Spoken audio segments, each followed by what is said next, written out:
Lynn Cullen goes live in 2 minutes.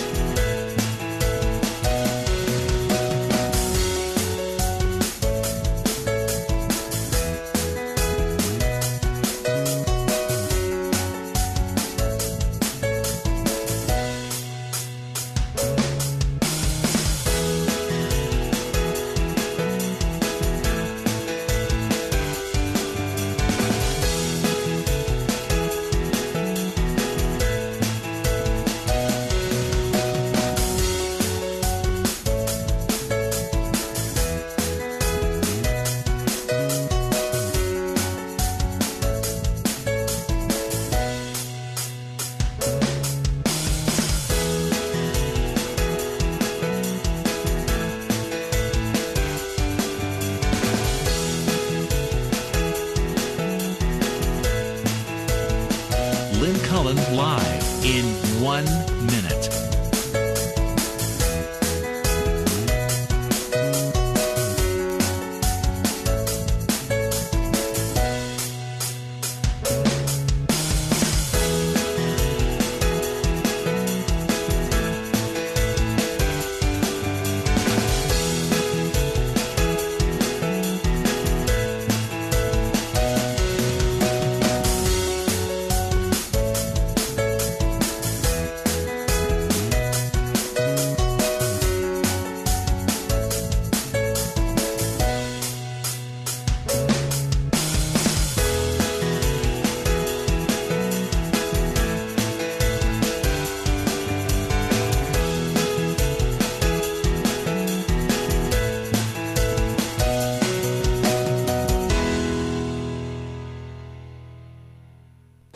Welcome to Lynn Cullen Live at pghcitypaper.com. Email your questions and comments to Lynn at pghcitypaper.com.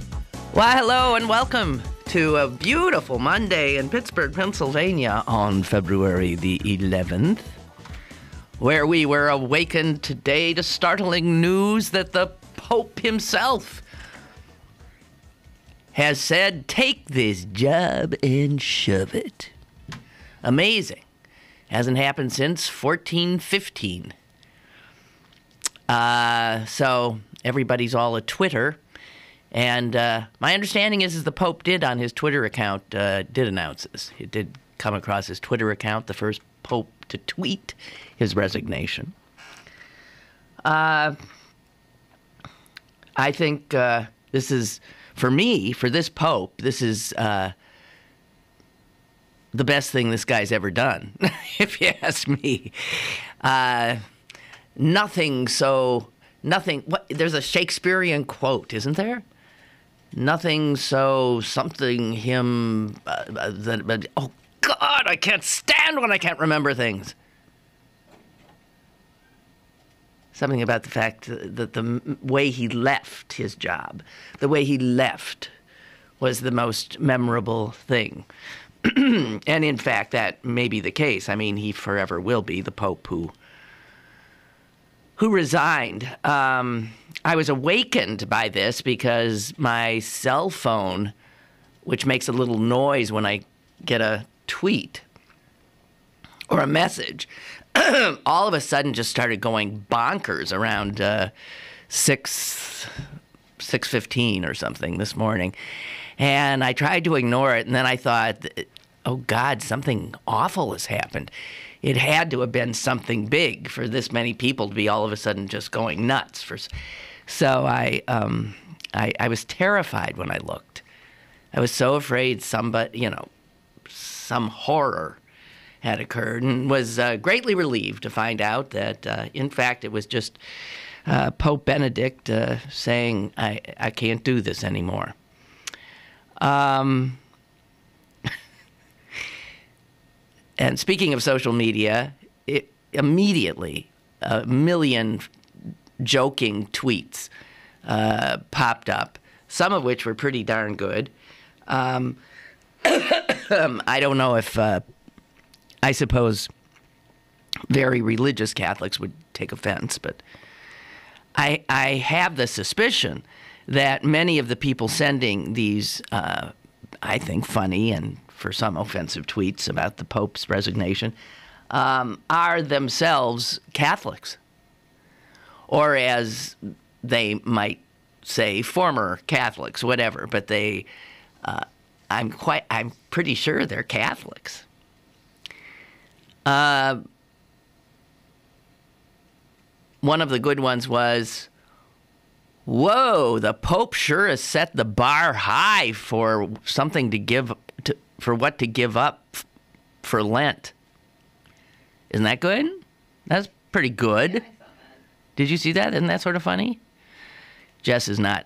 You do not hear Jess's giggle, so she doesn't think it's that funny.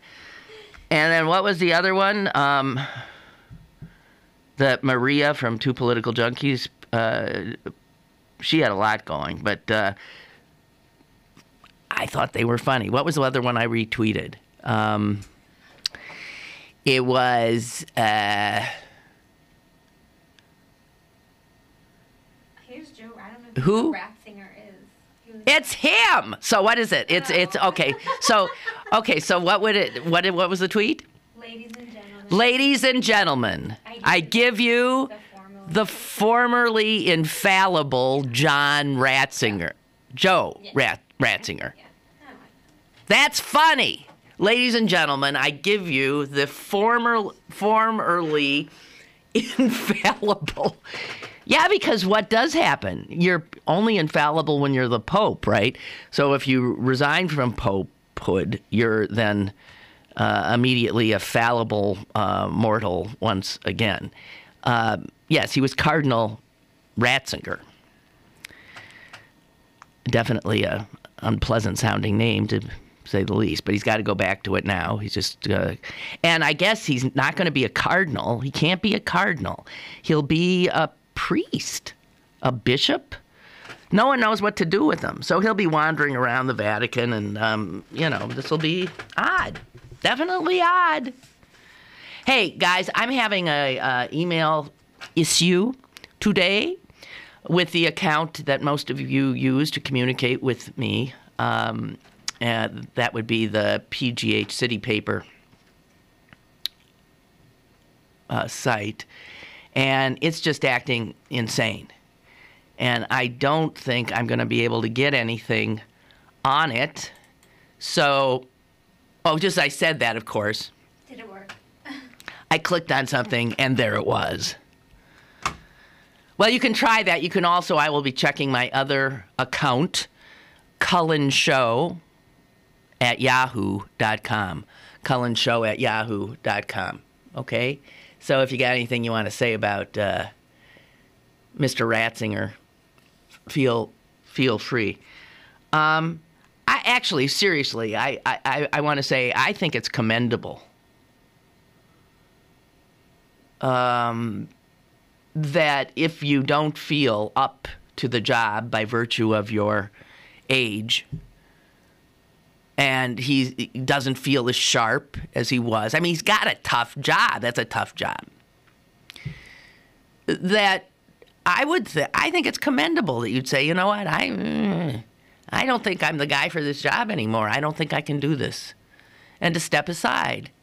So I just want to say again, I think this is the best thing this Pope has ever done, and I mean, I would hope that. I think other people who saw the horrible, I mean, we lived through that awful decline of the Pope prior. Why can't I think of his name? Was that John Paul? Yes, something. John Paul II? I don't know. Who's supposed to remember all these names? Anyway, I think there's something to be said for this, although I suspect from the very unusual and unique and I would imagine ugly sometimes politics of the Vatican that it would be frowned upon, because it throws things into a kind of chaos that I don't think a somewhat ossified institution would like to be dealing with. So, whatever, we're going to get a new pope. The thing is, the College of Cardinals has been totally packed by this Pope and the long serving Pope before him, and both those popes unbelievably conservative. So you got to figure that the College of Cardinals is full of pretty traditional-minded conservatives. So the odds of out of that then arising a pope that might be better suited to pull this institution into a new age, I don't see how that'll happen. Unless they do something really startling like the first black pope. And then maybe an African pope, although odds are the African pope might be even more conservative. Who the hell knows? But to do something like shake it up a little bit. Oh, I remember another nasty crack I saw. This has to be the first time that a German ever left Rome willingly. And that's obviously a slap at the Nazis. Okay. I hadn't expected to be talking papal politics, but you have to admit it can be fascinating. There is sort of just the pomp of it all, the strangeness of it, the ossified traditional nature of it, all these men doing what they do. But I don't know.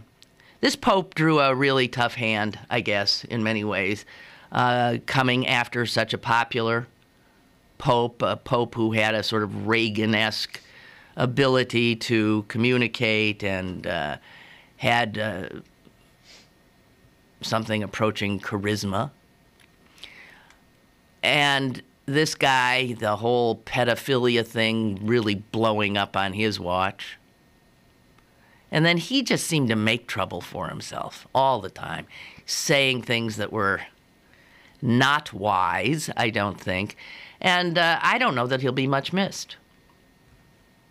Frankly. I just want to say that. And I don't think he'll much miss the job. I got a feeling. Did you ever get the sense he liked this job? No. This guy's a scholar by nature. He's a theologian. He's keeper of the faith in that regard. That's what his job had been, and that's who he is. And I don't think that the very political job of Pope was a good fit for him. And God bless him. He can spend his remaining years doing what he wants to do. So he has essentially abdicated. Wow, that's amazing. So you got to figure that in the last 600 years, an awful lot of men in that position have felt imprisoned by it or not up to it, and that none of them did what he just did today is pretty amazing, because it is allowed. I'm sure for a traditionalist, because I think of him so much as a traditionalist, it's a pretty radical thing he done did. He had to do it to get out, but I mean, it's almost like he just pulled off a great prison break. He's free. Almost. He's free. All right, so I think that's what I have to say about it. If you guys have anything to say about it, let me know. You can call, certainly, as we know, 412-316-3381. You can email me at lynn@pghcitypaper.com, or I would maybe send to both, just to be safe, or Cullen Show at yahoo.com. Alrighty? So, before we get into other stuff, did you watch the Grammys? That's always such a good show. Man, why can't the other award shows do what... Well, I guess because you can't show a whole movie. These guys can do their songs, and I always use the Grammys to catch up on what's going on in the world of music that I'm generally clueless to. I really am. So I hear, for the first time, I see these groups or singers, and I'm blown away by many of them. And I'm thinking, God, so go out and get some of these. I love them. There wasn't anyone I didn't like. I didn't last all the way to the end, but wow. Amazing, I thought. Although my one negative, and it's just a snarky thing about someone's dress, but I have to say it. Jess is wondering, what in the name of God was Adele wearing? I liked it. Was that somebody's kitchen curtains? What the hell was that? I loved it.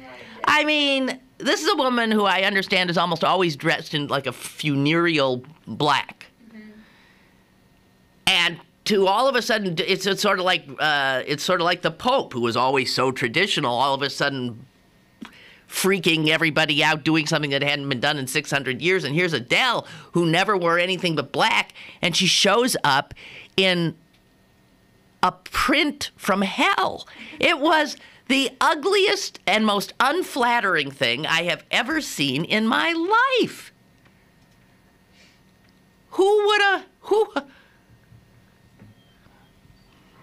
And there was someone in the audience who's not a singer, but who was sitting with one of the bands that made out.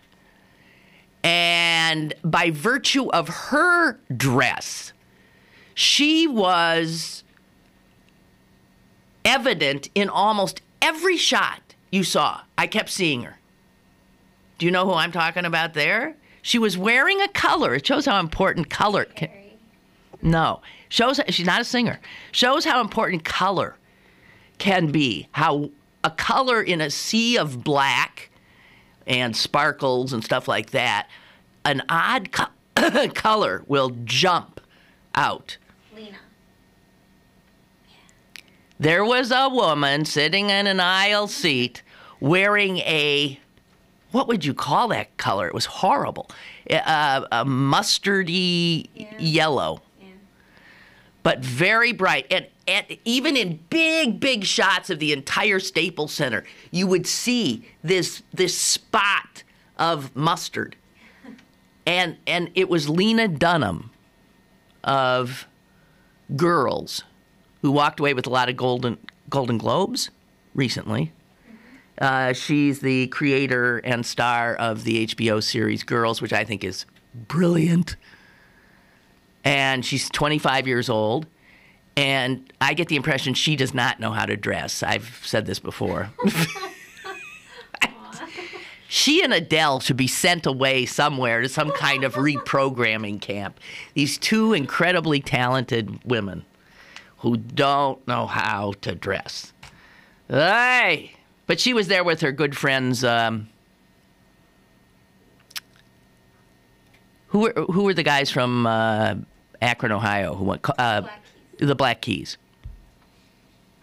I think that's who she was sitting with. No, she was sitting with Fun. Oh, she was sitting with Fun. You're right. She was sitting with Fun. The one with the glasses. And she's dating the guy with the glasses from Fun? Yeah. Who said such a sweet thing at the when he did an acceptance thing. He said how, I guess they've been struggling for 10, 12 years to make it. They've been sleeping and they've been living at their parents' houses, and sort of he just acknowledged that a lot of people had taken them in for a long, long time for them to keep on trying and keep on trying. And lo and behold. So I got a kick out of that. But I think it's a great way if you're an older person who's not inclined to keep up with popular music. We do all tend to get stuck in the music of our youth. We do. And Jess, when you're 70 years old, you'll be stuck in whatever music you're loving now. I mean, that's generally what happens. And I've seen that there's been studies about it in terms of just sort of brain connections that are made. That's the music when music is the biggest part of your life, when music is interlaced with memories. First kiss, first dance, first blah, there's that, blah, blah, blah. This is music, and a person moving into young adulthood music is usually very much a part of that, and you get very attached to that kind of music. But it's a shame that if you don't keep up. Yes, caller, go ahead, please. Yes, this is Clarence from Canonsburg. Clarence from Canonsburg. Hi. Hi. You were talking about being stuck with the music of our time. Yeah. That just made me think of a story. 2 Thanksgivings ago, my youngest sister was here visiting me with her 2 young daughters. Mm-hmm. They were, I guess, 13 and 7 at the time. And I'm morning cooking breakfast and have the music playing, and we're dancing around. And she comes downstairs and she said, "Clarence, are you going to turn into one of those old guys who only listens to music back in his day?" And I went, "Turn into." That's who I am. One of those old guys who from back in my day. It's rare that I find something nowadays that you that like. I enjoy. Well, unless it sounds like something from back in my day. Okay, no, but I don't think you're. I think you are. I think that's the norm. Mm-hmm. I do, and so wait a minute though. Did you happen to watch the Grammys? No, I didn't. See, I would think if you watch the Grammys that you realize that there are so many talented people in the world and they're still making good music. Well, you know what? I did see Justin Timberlake's performance because a lot of people were talking about it on Facebook. Was so that I watched great? It on YouTube. Was that and great? I enjoyed that. Yeah. Yeah. But he sounds like something from back in my day. Well, so but what's back in your day? So what is that? Back in my days is probably like 60s, 70s, 80s, R&B, and funk. Okay. And then I also like, I like jazz, because the band with the jazz, he had in the background, I like big band music. Big band, yeah. That's before my day, but I grew up on that. Mm-hmm. So, and of course I grew up on hip-hop too, but the beginnings of hip-hop, not the newer, more violent, kinds of things. Well, but the thing is, but hip-hop and I think you'd be surprised at some of the, our own Wiz Khalifa performed at the Grammys with a guy named Miguel, who I'd never seen. Oh my God, is that guy amazing? Not Wiz, Miguel was so, I blew me away. Now, he was not doing hip-hop, but he was doing a duet in which all of a sudden Wiz comes in and starts doing some hip-hop with him. And when Wiz was just watching and listening to this guy, it made me really like Wiz Khalifa. He was looking at the other performer, his co-performer, with such admiration and just unabashed delight. You know what took me away from listening to music? Auto-tune. There was so much stuff coming in auto-tune that I just completely turned it off. I don't know what I don't even know what you're talking about. That's when they use that computerized voice. You know what I mean? Yeah. Singers would sing and it sounds like they're singing a robot. Yeah, it's like almost robotic. Oh, I hate that. I hate that. Yeah, and then so many songs were coming out with that I just completely just turned it off. Uh-huh. That's been like 2 or 3 years. So they'll probably come back to where they have real singers again.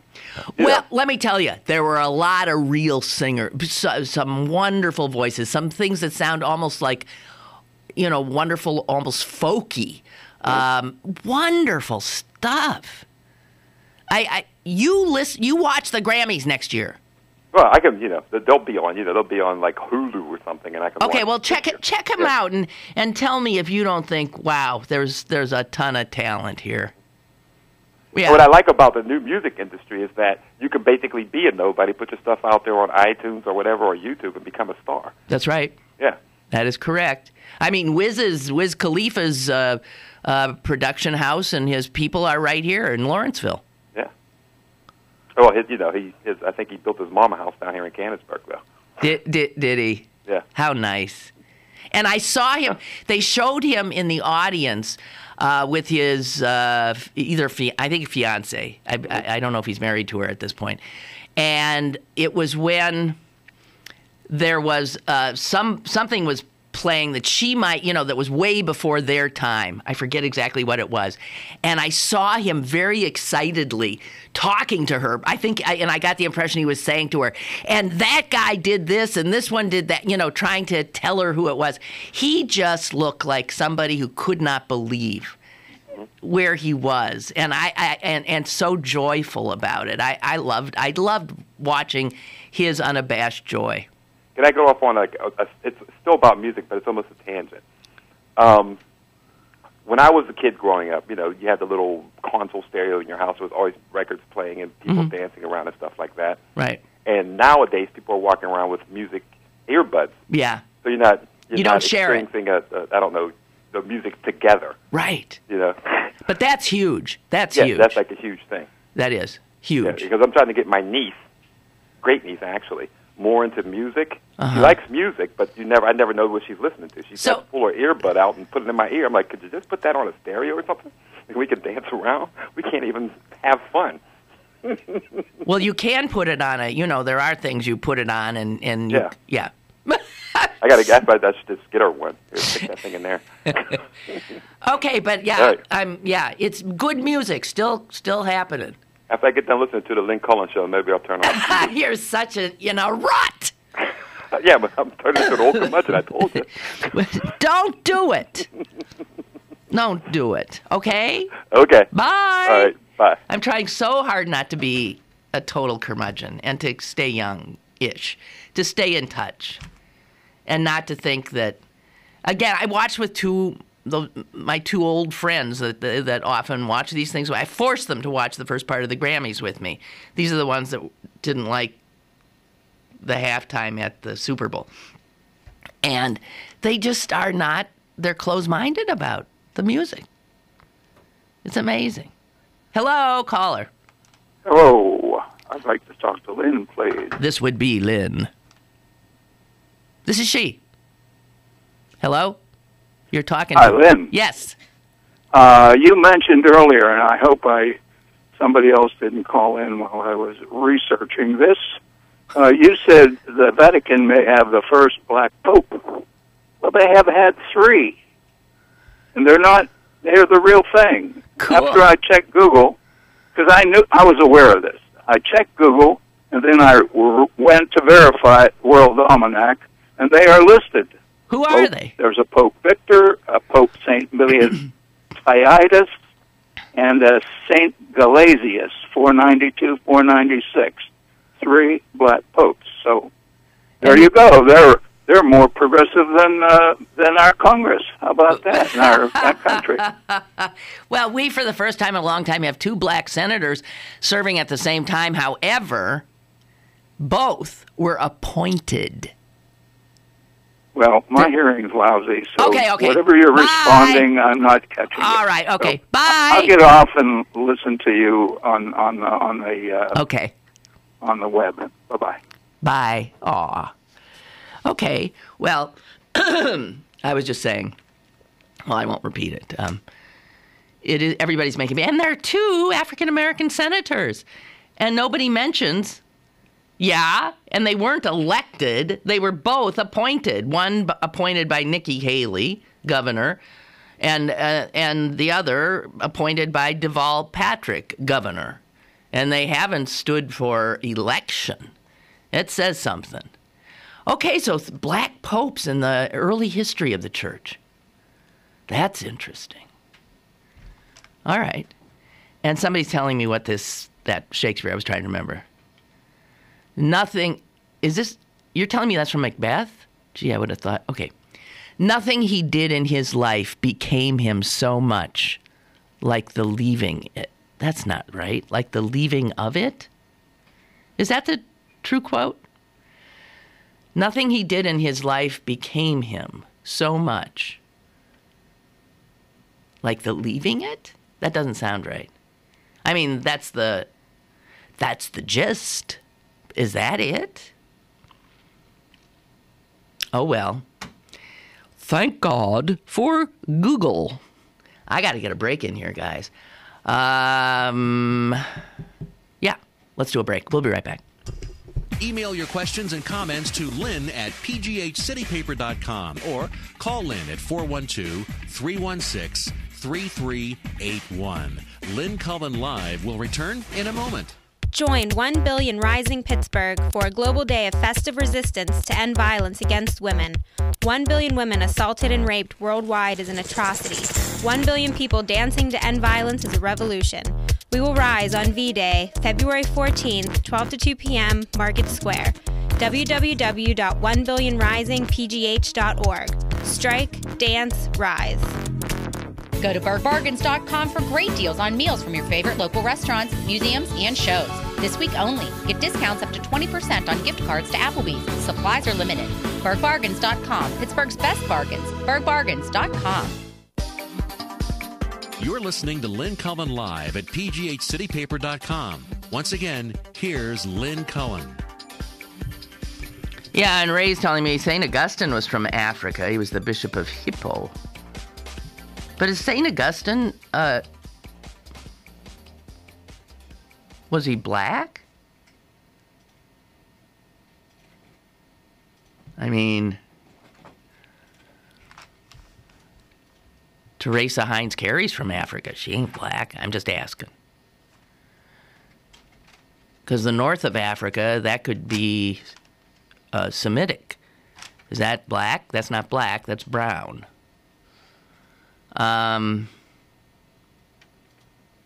Ray's wondering if this has anything to do with the banking scandal that the Vatican Bank is embroiled in. Well, that's, there was a lot of crap that happened during this papacy. I get the impression he was not an administrator. He didn't know how to be the executive. As I said, he's a scholar. He's a theologian. So there were all kinds of trouble. There was not only this, banking scandal. There have been banking scandals with the Vatican many times. Ray says the Vatican Bank will not agree to the money laundering laws that the EU expects its member states to follow. And consequently, the EU has suspended the Vatican's access to credit charges. I don't know. And then also there was this criminal case of the bishop, of the Pope's butler, stealing letters and other documents, and they ended up being leaked to the press. That was outrageous and scandalous. There's just some odd things that have been going on. I think the Vatican must be a real, wow. I mean, you stop and think about it. It's filled with men. So the testosterone level's high, even if a lot of them are old men. But it's filled with extremely ambitious men.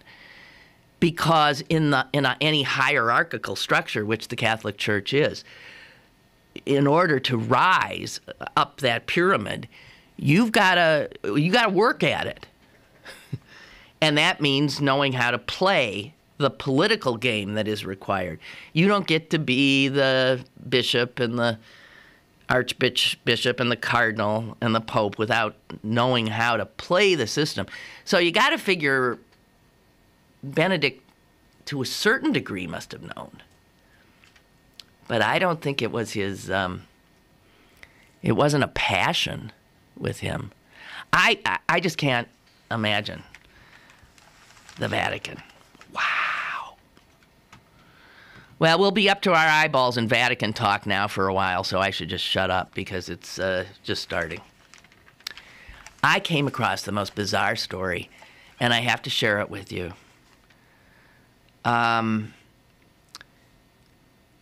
This is a scientific experiment done by some scientists from Duke University, and they wanted to study how a bird's flapping wings were actually a method of communication.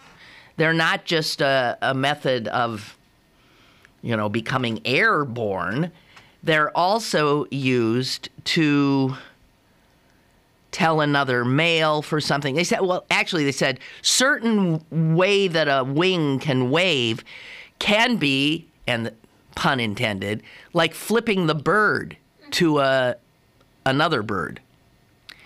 And so they were trying to figure out, it's very hard to study this, I guess.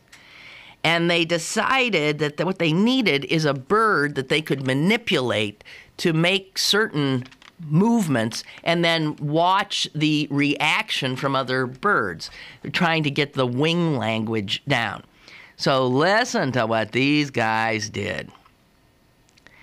They built a computer and robotic parts and installed the computer and the robotic parts inside the body of a dead male sparrow.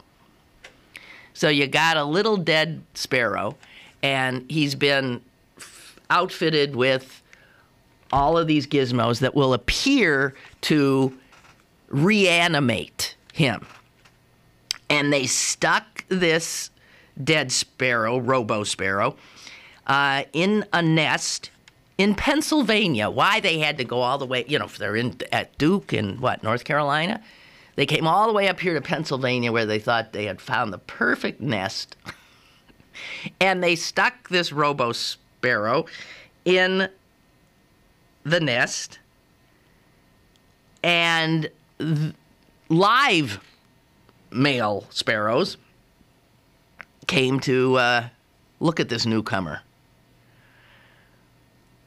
And so they started with their, remote control, making this dead bird flap its wings in a certain way. And lo and behold, if the other sparrows, it says here, the wing movement created aggressive responses from the male sparrows. In fact, the robo-sparrow worked so well that many of the male sparrows swooped in so aggressively that they tore off the head of the robotic bird. Okay. So, I don't know. What are you going to learn from that? Here's my guess. The regular sparrows that weren't dead were looking at this very odd sparrow that was not behaving in a normal manner, right? And they saw it as something terrifying. Whatever it wasn't one of them. I think they knew it was whatever it was odd and weird. I don't think they thought it was another sparrow. Who knows? Anyway, once they took the head off, they could tell because computer parts fell out. And it says here, since they tore the head off, future experiments have been put on hold.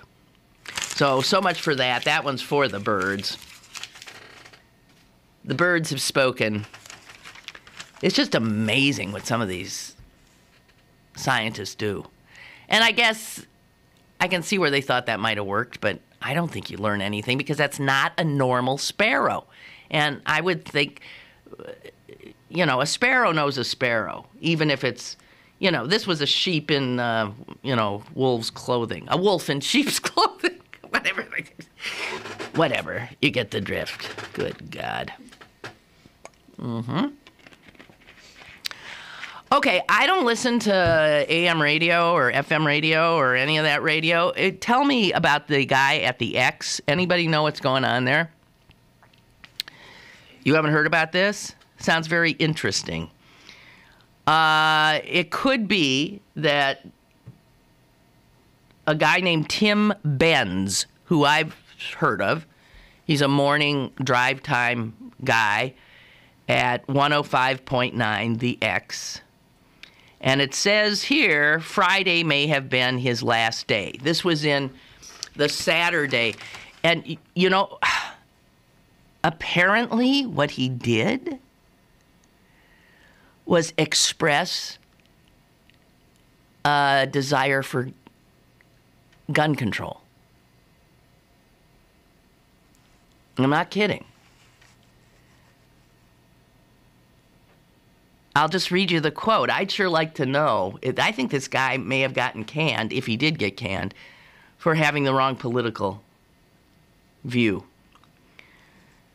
He's quoted as saying, "One thing I didn't get into radio for is to kick up controversy over gun ownership. I guess I did it by accident. Apparently what happened is gun nuts became enraged after someone on the radio station's Facebook page criticized one of the advertisers, Pittsburgh Tactical Firearms, for promoting the giveaway of an AR-15 assault rifle and 1,000 rounds of ammunition. Gee, we get on this show every once in a while, we'll give away a theater ticket. On this FM station, they give away assault rifles and 1,000 pounds of ammo. Disgusting. It's unclear who put the post on, but it said this is what the post said. "Let's take a time out from our usual shenanigans and get serious for a sec. Is this the best way to contribute to the gun control debate?" So I guess it's assumed that this was Benz's doing, that he made that remark.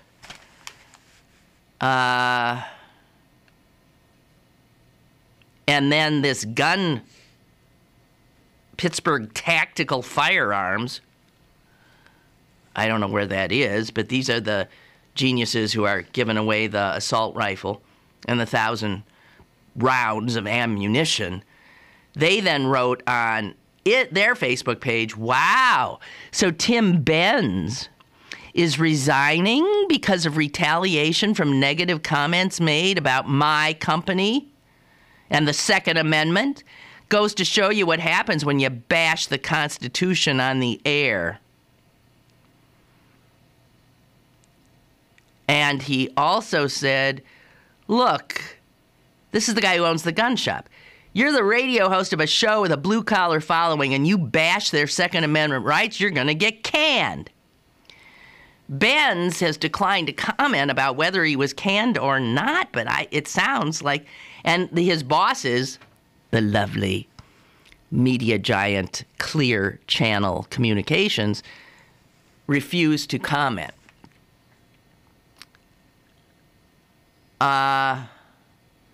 But this poor Benz guy, I don't know, apparently he had on the air a few times mentioned that he thought it wasn't a bad idea if maybe we got a handle on some of this insanity.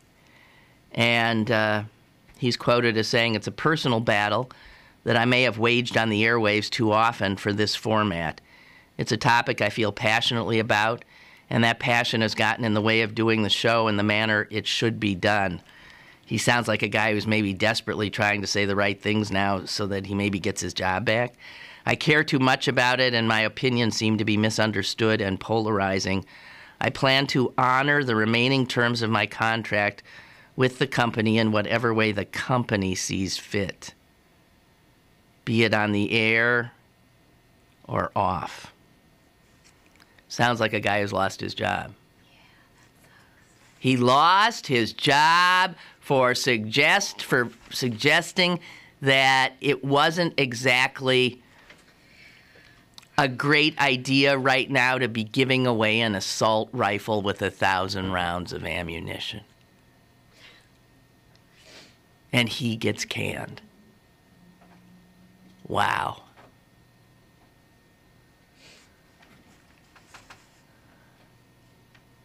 That's amazing. Or not, given radio and the state of radio. How despicable. I mean, and then from their side, the radio side, if in fact that format, whatever they are, they know that their audience is made up of these knuckle-dragon gun fascists, then I guess you don't want a host who's, going to criticize their crazed devotion to the misreading of the Second Amendment that they promulgate. It just, wow. I'm sorry, Tim Benz. I never knew you, but that's pretty outrageous. We'll take a quick break, come back. Stick around for more with Lynn Cullen Live after this. Pittsburgh City Paper is available now. Pick up one today for great ideas for Valentine's Day. Plus, John Pinette, Dark Star Orchestra, Aaron Smith, and News of the Weird. Pittsburgh City Paper available at over 1,700 locations throughout Western Pennsylvania and on the web at pghcitypaper.com and on your smartphone at citypapermobile.com. I didn't know about chronic obstructive pulmonary disease until I took the wheel and lent my support to Drive for COPD. Help Americans take action against this leading cause of death by logging on to driveforcopd.org to learn more. I'm Nancy Cartwright, the voice of Bart Simpson, and I drive for COPD.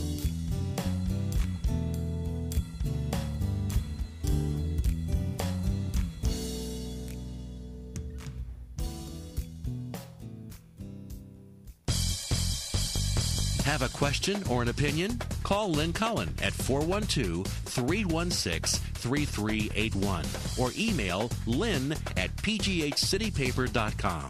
Now, more with Lynn Cullen Live.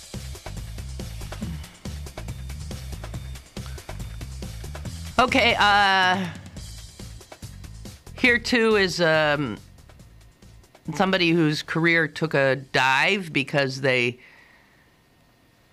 spoke about their principles. That'll get you canned every time. Why don't people realize that?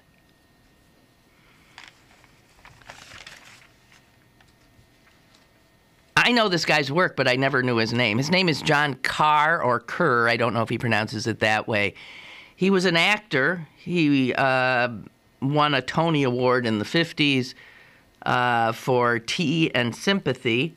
And then he starred in the movie as well with Deborah Kerr, no relation. He was in the wonderful Rodgers and Hammerstein's production South Pacific, that movie, and in it he played Lieutenant Joseph Cable, whose racial prejudice keeps him from marrying the woman he's in love with, a Polynesian woman.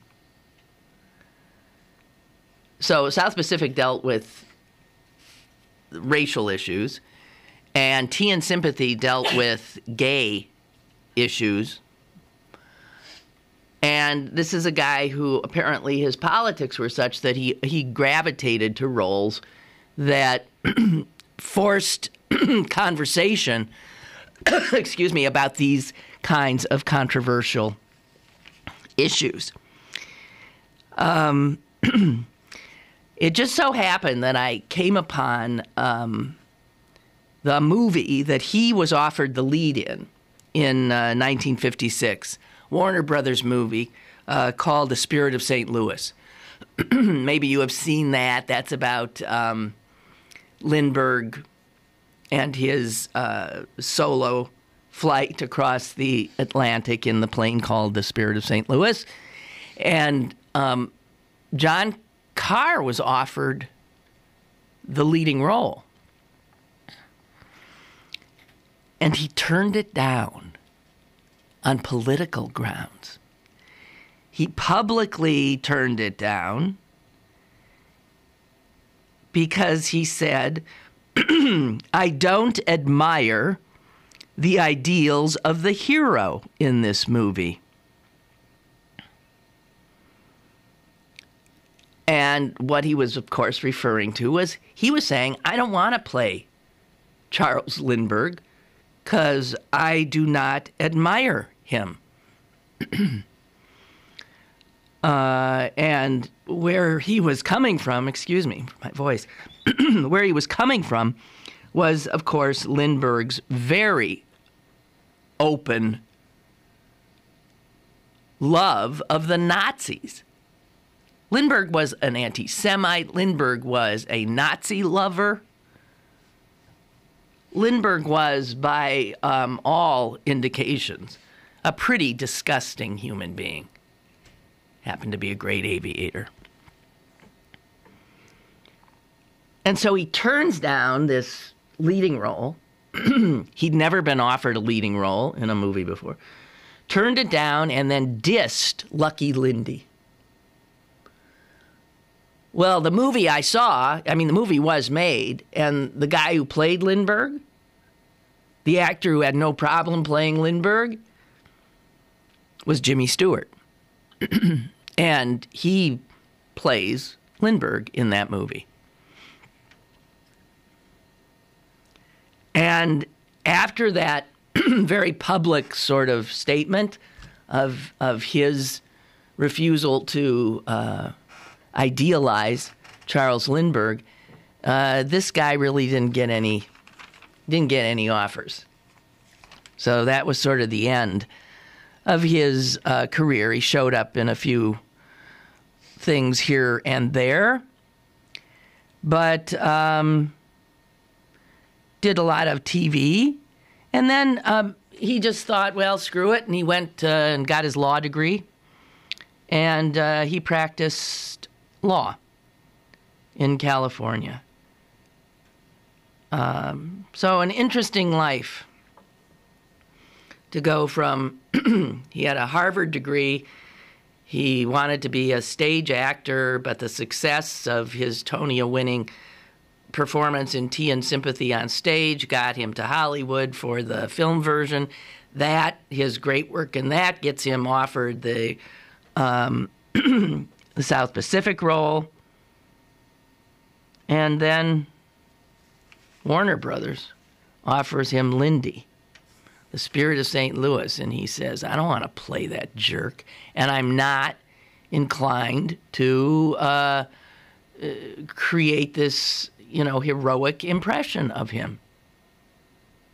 Well, I think that's a man of principle, too. And Tim Benz, meet John Kerr. It's all one and the same. If you stand up and tell the big guys what they don't want to hear, if you don't follow their plan, jump when they say jump, if you dare to criticize, you end up on the outside looking in. But you can sleep at night. Your conscience is intact, I would think. Okay. Also, since last we spoke, more news about the strange doings down at our police department. And I guess this is just too much for the editorial board of the Post-Gazette, whose lead editorial today calls for Chief Harper to step down, and if he won't step down, to be fired. Chief Harper, as you know, has been in the news a lot lately, and not in any good ways. Chief Harper has been in the news because of his former friend being the target of a federal investigation, the former friend who had a security service that was awarded certain contracts with the police department. Turns out bribes were paid.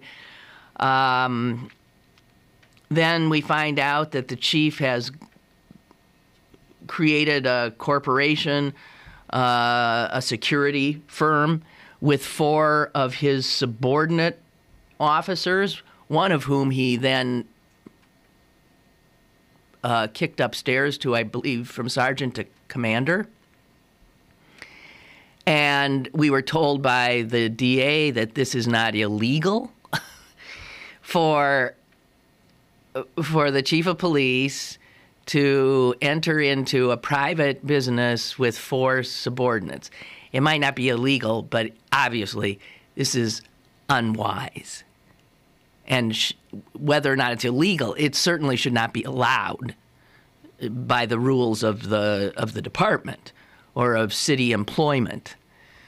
And then we find out, I think this came out in Saturday's paper, that the guy that he was in business with, or the business had never really been, the papers had been filed, but the business was sort of in a state of dormancy, awaiting, I guess, their retirement, when then they'd hit the ground running with this security firm. The guy that he made into a commander, turns out, was also working a 40-hour week job as the head of the police department at Slippery Rock University. He had a 40-hour-a-week job here as a commander in the police department, and he somehow managed to work a 40-hour-week job at Slippery Rock. And by the way, the job description of the Slippery Rock job was that he had to be on call 365 days a year, 24/7. Well, how the hell could he accept a job like that when he's got a job as a commander here? He asked Harper, "Can I take this job?" Harper said, "Sure, go for it." And that's okay? It's okay if our police are working another 40-hour job somewhere? I don't know about you, but one minute the cops want you to believe that they've got the hardest job in the world. God knows it's potentially lethal. It's dangerous. It can be scary. It requires, quick judgment. It's a tough job.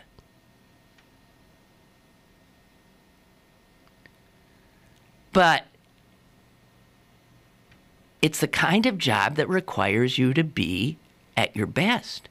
I don't think anyone's going to be at their best if they're working an entirely, totally other full-time job. Something suffering. It should not be allowed. And as the Post-Gazette points out, all of this stuff we're finding out about the bad judgment of Chief Harper and also the fact that the police department is not being administered in what I would think of a reasonable manner.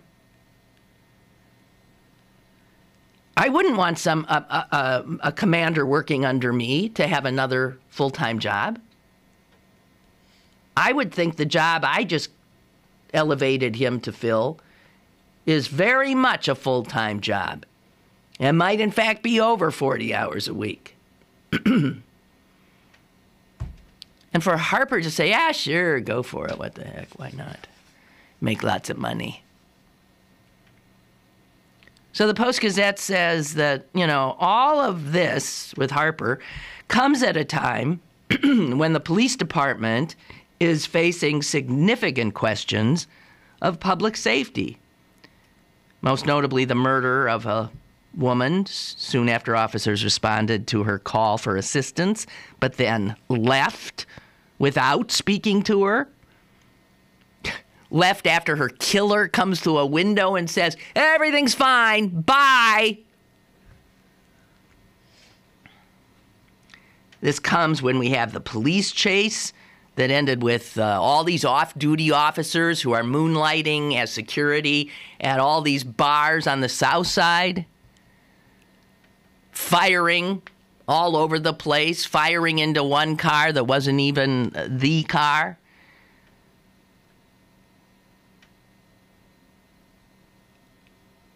The Post-Gazette says Chief Harper has too much personal baggage right now to give the real work of the police department the attention it deserves. If he can't decide that it's time to retire, the mayor should decide for him and show the chief the door. This will be a potentially incendiary piece of the mayoral primary that we are in right now, which is essentially the mayoral race. Whoever wins that Democratic primary wins.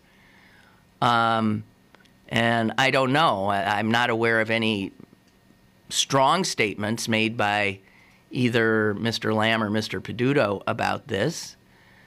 The strongest statement thus far has come from the mayor, who sounds pretty pissed off as these revelations keep unfolding. But it also doesn't speak well of the mayor's ability to oversee his folks. He maybe should have been a little more aware of the unbelievable looseness of the management of the police department. And I think it's pretty clear that right now, when it comes to law and order, that the chief is embroiled in so much personal trouble that I don't know that he's thinking much about our safety. He's defending himself. That just doesn't seem like a good idea. Everyone I talk to says that Chief Harper's a nice guy, and that very well may be true, but I don't think he's a great chief of police. And I think that has been pretty well evidenced in the last just month. You start wondering, what next? What do we learn next about his lack of judgment, or about some business on the side that apparently all our police seem to be doing? I don't know. Well, I'm sure we'll learn more. All right, that's it for me today. As I said, get ready. The Vatican stuff, the papal stuff is going to be, it might give us a little cover for the, the boring State of the Union stuff that always happens too, because that's coming up, of course, tomorrow. I hate State of the Union addresses. I hate them. The only possible fun is studying the faces of people who are there during the speech. That's about it. And seeing their reactions. But I don't think anyone can look forward to that. And we got to watch it. Dang. Okay, enjoy this beautiful day. Gosh, who knew? I think I'll try to get out and take a walk. I'll talk at you again tomorrow. Toodaloo.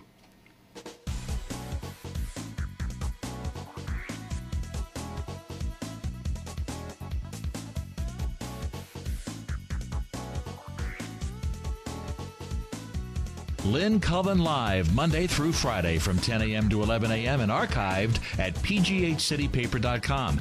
The opinions expressed on Lynn Cullen Live are those of the host and do not necessarily reflect the viewpoints of Pittsburgh City Paper, Steel City Media, and its advertisers.